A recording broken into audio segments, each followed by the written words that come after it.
Assalamualaikum warahmatullahi wabarakatuh. Perkenalkan, nama saya India Agustina, NIM 162 dari kelas Jalan Jembatan 2023. Pada kesempatan kali ini saya akan menjelaskan tentang rekayasa pondasi pada materi CPT dan juga SPT.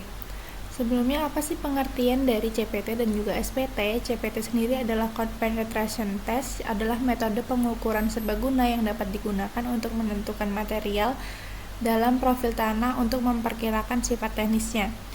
Sementara SPT adalah Standard Penetration Test, adalah metode uji yang dilaksanakan bersamaan dengan pengeboran untuk mengetahui perlawanan dinamik tanah maupun pengambilan contoh tanah.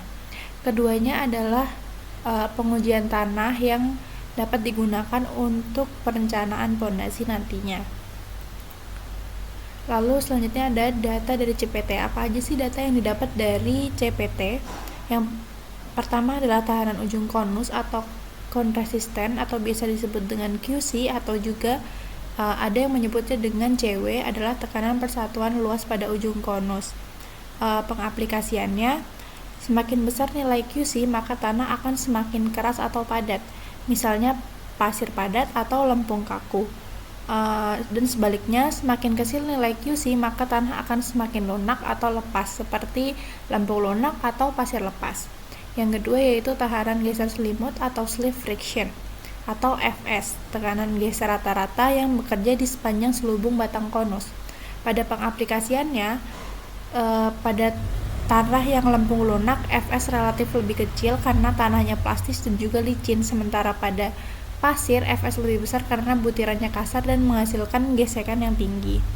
Yang ketiga yaitu angka banding geser atau friction ratio atau RF, adalah perbandingan antara tahanan geser selimut FS dan juga tahanan ujung konus atau QC, dinyatakan dalam satuan persen.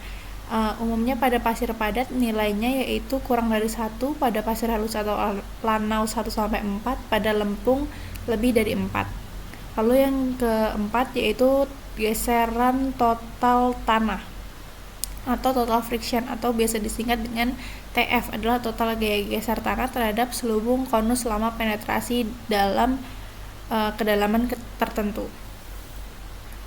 Selanjutnya, data apa yang didapat dari pengujian Standard Penetration Test.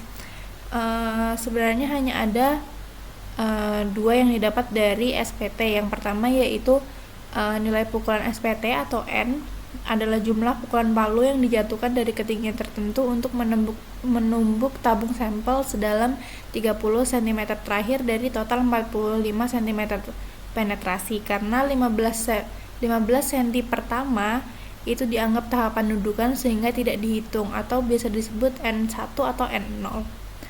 Jadi yang dihitung adalah N pada 30 cm terakhir.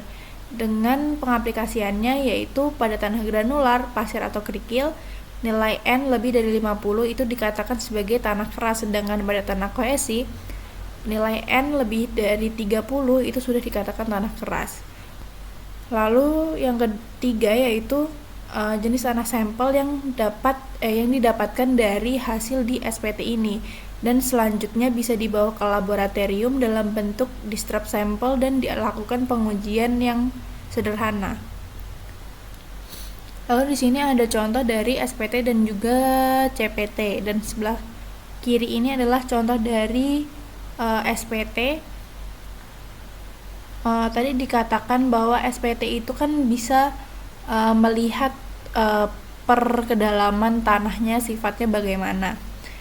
Di sini nilai SPT tumbukan terakhirnya yaitu 46 jumlahnya, yaitu 19 ditambah dengan 27, nilai N2 dan N3-nya.